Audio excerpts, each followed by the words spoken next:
And the second thing that he decided we needed a car, he went out and bought, it had to be an American car, so he went out and bought a Dodge Charger, which was... Those still exist, right? Dodge Charger. Yeah, for 80 grand. He bought it for $700. He should have hung on to it.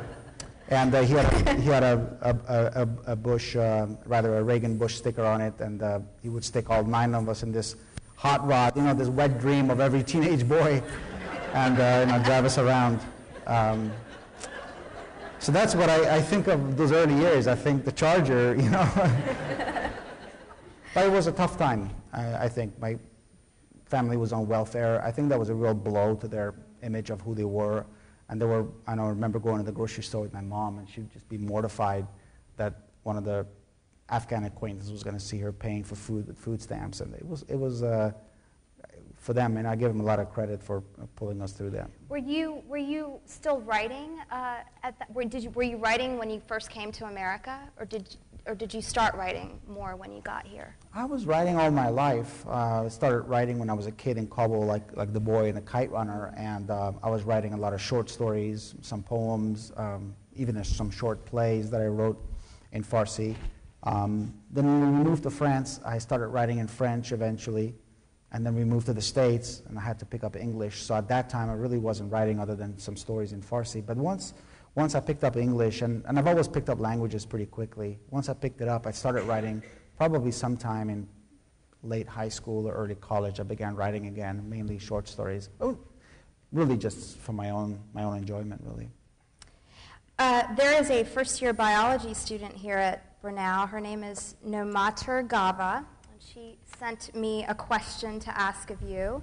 She asks you, Khaled, how much of your writing is based on personal experience?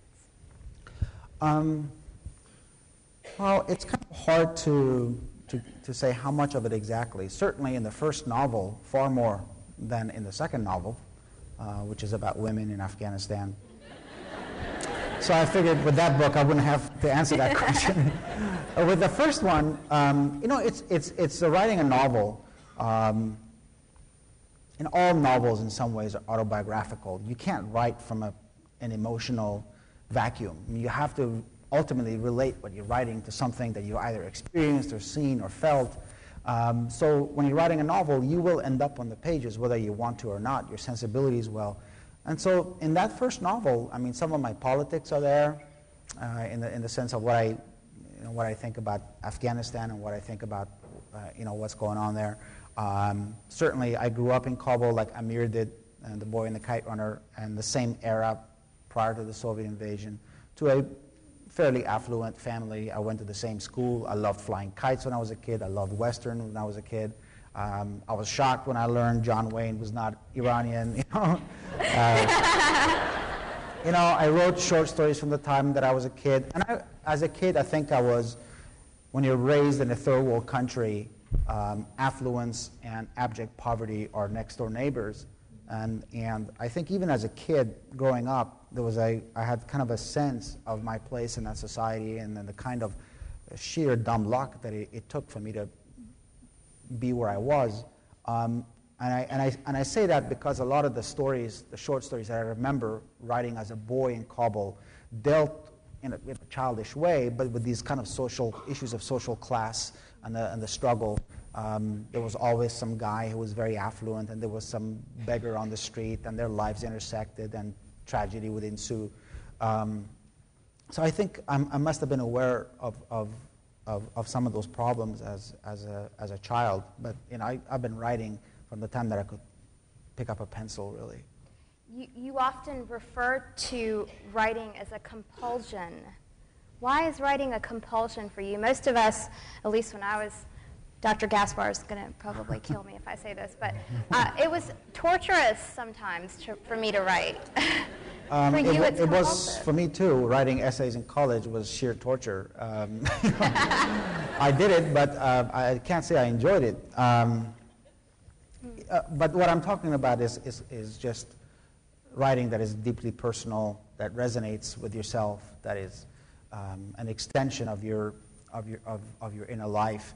That's what writing a novel really is. I have been now. My book was published in 2003, and I've met dozens of writers, in the last 5 years. I have yet to meet one that felt that it was anything but a compulsion. You know, it's something that presents itself to you with such a sense of urgency that you either deal with it or you kind of go crazy. I mean, it really is for me quite that strong. I really feel like that writers are born, that it's in the hardwire, and that your program, that's your default setting, and that you hone it over time.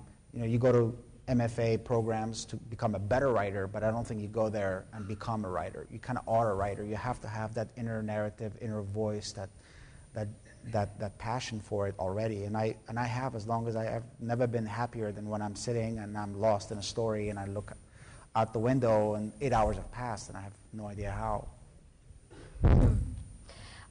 Lynn Froelich, an English instructor at Brenau Academy, wrote in and wanted to know what American authors have influenced you. And I know you've read quite a few of them. You even gave the New York Times book list, a whole list of American authors that you've read. But what are your top two, if you could name them? You know, God, I hate that question because nothing against you. Khaled Hosseini endorses some of these books. No, only because I'm not aware that I've been influenced by anybody. I feel like I've learned something from everybody that I'm reading. Right now, I'm reading the Brief Wondrous Life of Oscar Wilde, which is this amazing novel, and I'm kind of both mesmerized and very envious of what he can do. So I learned something from everybody, but there are writers that I really admire that I read on a pretty consistent basis. You know, they're not all American, but certainly people like Salman Rushdie, Margaret Atwood, John Cheever, John Updike. These are people that I've read over the years that I admire, but I'm not aware of being influenced by them. I feel like I'm slowly claiming my own little corner of the playground a little bit. Indeed.